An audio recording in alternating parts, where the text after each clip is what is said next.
Wow, you look great, babe. Oh, thank you. How are things at work going? Well, pretty much the same, but we did have an interesting conversation at lunch the other day. You remember John? So him and his wife are having problems apparently, and he's complaining, going on and on about she's always asking the same questions. He's trying to explain to her nothing new happens at work. Every day she wants to ask him, did anything new happen at work? So he's frustrated, throwing up his hands. Women. Of course, all the guys are encouraging him, except me. Except you, huh?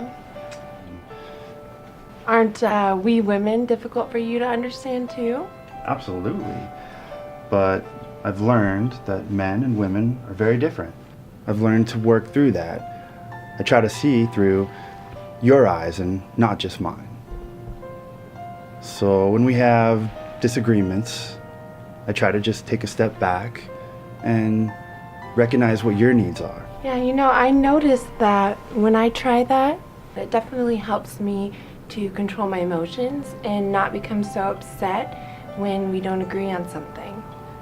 You know, have you mentioned any of this to John? I wanted to, but at the factory, all the guys, I guess I was a little afraid of what the guys might think. A big, strong man like you, afraid? Really? Yeah, even a big old boy like me.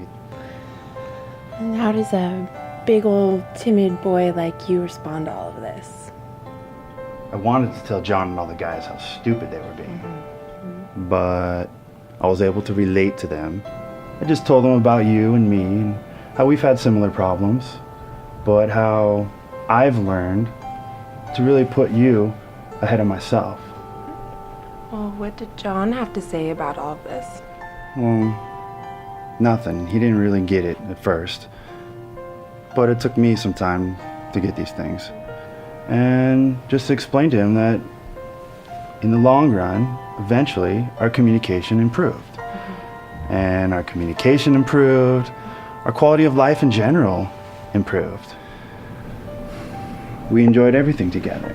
And when I say everything, I mean everything. Oh, come here, you big, strong brute of a man. Oh, and there's one more thing I forgot to tell you. I told all the guys at work how much I love you. It's true, you know. I know.